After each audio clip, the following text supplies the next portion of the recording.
Kennedy's TV room at home. As you can quickly tell, Brian is a fanatical supporter of Exeter City Football Club. Now, Exeter aren't a big Premier League team, but then you wouldn't start following Chelsea or Manchester United because you felt sorry for them, would you? Cousin of mine was living in Hull up in Humberside, and in 1994 I just went up just to see him, and both of us being avid football fans. He lived around the corner from Boothferry Park, which is where Hull used to play. So we went along. They just happened to be playing Exeter City that day, and what followed was the worst 90 minutes football I've ever seen in my 38 years in this life. Still nothing beats it, and Exeter were on the back of a 6-1 hiding.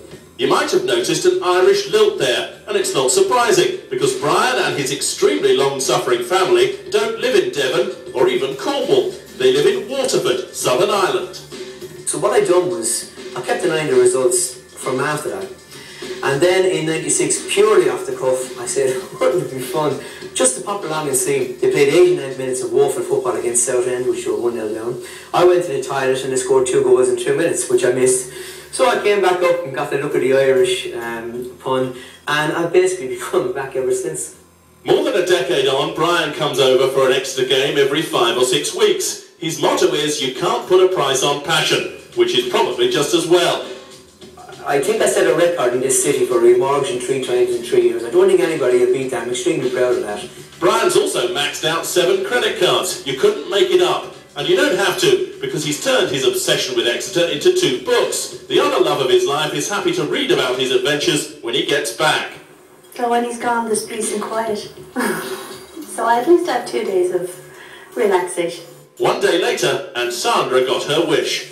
Brian flew to Exeter for their final home game of the league season against Stafford Rangers. As a regular on this route, he gets VIP treatment on the plane. Got a nice announcement on the flight by Flybe, very nice. If they give me free flight, it'd be better. I'm serious about that. After a few hours inflicting more damage on yet another credit card, it's down to business for Brian, St James's Park, and a pre-match drink with his Exeter mates. I think Stephen should have the bottom of it. I'm going to dip money into What's going on with the sound? And, well, we've seen the results. We've got to the top of the pile, really. Jesus. A more approach to the game, but unfortunately Brian's rather more volatile than that. Very up, very down. Tonight's game is sure to test his nerves. A win over Stafford and defeat elsewhere for rival Stevenage, and Exeter would be guaranteed a playoff spot. Exeter, oh Exeter, we're the best in the West, we're on the road for you. Exeter, The worst song in the world. we're the best in the West, we're gonna score for you. We can run with the ball, we all want to score. You'll see who's boss today.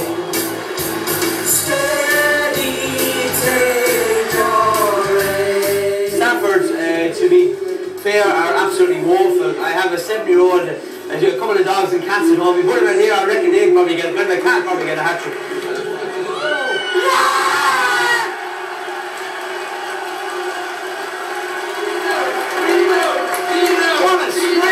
At full-time, job done. Results have gone Exeter's way, and they're now just 180 minutes from a day out at Wembley. There's a oh, Matty Taylor! Oh, Matty Taylor! That's a trip Brian won't miss. But first, he's got the journey home in the morning. I'll see you Wembley anyway, so yeah. I go back tomorrow and I'll have an hour's rest and go straight into work and work through till midnight. But that doesn't matter. You know, I'll have a brandy now and it'll be sweeter than usual when I go to the bar. There's no sign of Brian Kennedy's obsession waning.